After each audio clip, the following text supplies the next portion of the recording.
आपने अभी देखा है ये ड्राइंग रूम है। यहाँ पर कोई भी आकर बैठ जाती है। आगे चलते हैं तो ये आपके दाखिल होने का रास्ता है। ये सीटी वालों ने अभी सिर्फ यहाँ पर ये वुडन किया है, पता नहीं क्यों किया है, वजह नहीं मुझे पता, लेकिन ये मुमताज़ का कमरा है। अच्छा, ये मुमताज़ के बारे में एक और बात मशहूर है कि मेरी तीसरी बीवी का नाम मुमताज़ है। अच्छा, तो हालांकि मुमताज़ आदमी है। हाँ जी, वो मुमताज़ है।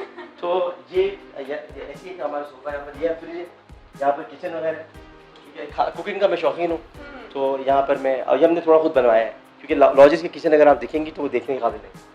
उसके अलावा ये मेरा ये बेडरूम है।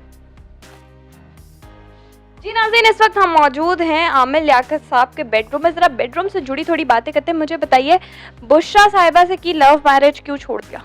बुशरा से लव मैरिज नहीं थी, बुशरा से अरेंज मैरिज थी। और ये कहा क्यों, फिर खबरों में ऐसी क्यों बात है कि जी उनसे लव मैरिज की थी, आपने उसको दुरुस्त क्यों नहीं किया? मैं तो दुरुस्त किया, बहुत मरतबा कि अब आपकी नस्ल बड़ी हुई है, अब उसके सामने दुरुस्त करना पड़ रहा है। मतलब मैं तो करता आ रहा हूँ दुरुस्त, अब उसके बाद अगर 10 साल बाद एक और बच्चा आ जाएगा पूछने के लिए तो उसको भी दुरुस्त करूँगा। मुझे बताएं कि ज़िंदगी का एक कोई फैसला जो बुरा लगा हो या कहीं कहीं से ठीक करना चाहिए या पछताए हों कभी? ज़िंदगी के बहुत सारे फैसले हैं जिनमें आदमी पछताता भी है, बुरा भी लगता है, लेकिन जो बहुत बुरा फैसला अगर मैं कहूँ तो वो कुछ अरसे बाद आपको बताऊँगा। अभी क्यों नहीं? नहीं, वो कुछ अरसे बाद। अच्छा, मुझे ये बताएं कि तूबा से शादी करने के बाद जो है बहुत सारे लोगों ने आप पे सवाल उठाए, क्यों उठाए और उनको आपने चुप क्यों नहीं करवाया? वो जिन्होंने उठाए थे वो गर्लफ्रेंड पे यकीन रखते हैं, शादी पे यकीन नहीं रखते हैं। वो कहते हैं कि चुपचाप गर्लफ्रेंड हो साथ, तो वो इसलिए सवाल उठाते हैं। मैं शादी पे यकीन रखता हूँ कि मैं अगर किसी के साथ रहना चाहूँ तो शादी करके रहूँ, तो इसलिए लोगों को तकलीफ होती है, तो होती रहे, मुझे इससे फ़र्क नहीं पड़ता। अच्छा, मुझे ये बताएं कि ज़िंदगी में एक मौका मिले कौन सी चीज़ ठीक करना चाहेंगे कि ये मैंने ज़रूर ठीक करनी है, ये चीज़ गलत है? सोसाइटी के रवैये, माशरे का अंदाज, सोचने की फ़िक्र और देखने के पहलू, ये सब मैं सही करना चाहूँगा। अच्छा, ये कहा जाता है कि आप गुस्से के बड़े तेज़ हैं। नहीं, मुझे नहीं लग रहा, लेकिन बहुत हमने सुना है कि आप गुस्से के ये क्या आपकी तेज़ बोली है जिसको लोग गुस्सा शायद इसकी वजह से, हालांकि इस पर तो कामरान शाहिद को भी बोलना चाहिए, लेकिन ये कि मुझे नहीं इतना गुस्से का तेज़ नहीं था। पहले कभी होता था, अब नहीं। पहले किस तरह का गुस्सा आया करता था? और पहले, बहुत पहले की बात है।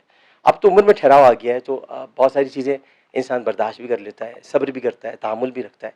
तो हाँ, तेज़ ज़रूर बोलता हूँ मैं, आहिस्ता भी बोल सकता हूँ मैं, लेकिन ये कि जब आहिस्ता बोलना होता है तो आहिस्ता टेलीविज़न पर बात करता हूँ मैं, लेकिन जब तेज़ बोलना होता है मैं तेज़ बोलता हूँ। लेकिन ये कि अब मुझ में ये नहीं है कि मैं किसी चीज़ को ये समझूँ कि मैं अब गलत कर रहा हूँ या सही कर रहा हूँ, कि उम्र के उस हिस्से में हूँ मैं जब वो आखिरी हिस्से की तरफ बढ़ रहा होता है। तो मैं 50 साल का हो जाऊँगा कुछ अर्से बाद, यानी 1 साल बाद, तो जब 50 साल के बाद मैं क्या अपने आप को सही करूँ?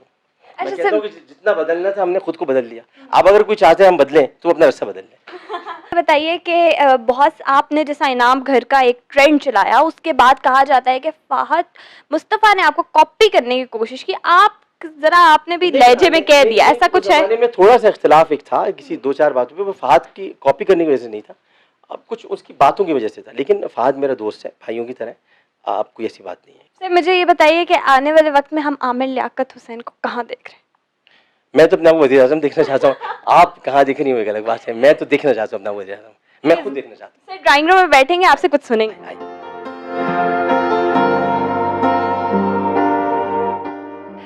सर, गुनगुनाने के बड़े शौकीन हैं, आपकी आवाज़ भी बहुत पॉपुलर है, चाहे नात आप पढ़ लें या फिर गाना गा लें, हमें कुछ सुनाएंगे? पहले नात हो जाए और फिर एक थोड़ा सा गुनगुनाएंगे। सर, पहले हम चाह रहे हैं कि आप नात सुनाएं और फिर हम 1-2 सवाल आपसे करके फिर एंडिंग आपके साथ गाने से करें, ठीक है? मैं वो नात पढ़ देता हूँ जो मैंने रोज़े रसूल के अंदर जाके पढ़ी थी। मुझे शर्फ मिला था 2007 में कि मैं खाने काबा के अंदर भी गया था और रोज़े रसूल के अंदर भी गया था, तो वहाँ मैंने जो अर्ज़दाश्त की थी वो इस तरह से थी। मीठा मीठा है मेरे मोहम्मद का नाम, मीठा मीठा है मेरे मोहम्मद का नाम, उन पर लाखों करोड़ों दुरूदो सलाम, उन पर लाखों करोड़ों दुरूदो सलाम। सैयदा ज़हरा तैयबा ताहिरा, सैयदा ज़हरा तैयबा ताहिरा, जाने अहमद की राहत पे लाखों सलाम, मुस्तफ़ा जाने रहमत पे लाखों सलाम। सुभान अल्लाह। अच्छा सर, मुझे ये बताइएगा कि लोगों को क्या मैसेज दे रहे हैं आजकल, यूथ के बारे में आप क्या कहेंगे? क्या खराबी है, क्या ठीक करना चाहिए यूथ को स्पेशली? यूथ को तो टेक ओवर किया भाई इमरान खान साहब ने, तो वही देते हैं मैसेज, वही देते हैं, या उस्मान डार। तो मेरे तो यूथ को कोई ताल्लुक ही नहीं है। जो 2 आदमी से पूछा जाके यूथ को क्या मैसेज दे रहे हैं, फिर भी थोड़ा आपसे जानना चाहिए। सारे उन्होंने कब्जा किया भाई यूथ पर, तो मैं क्या कर सकता हूँ?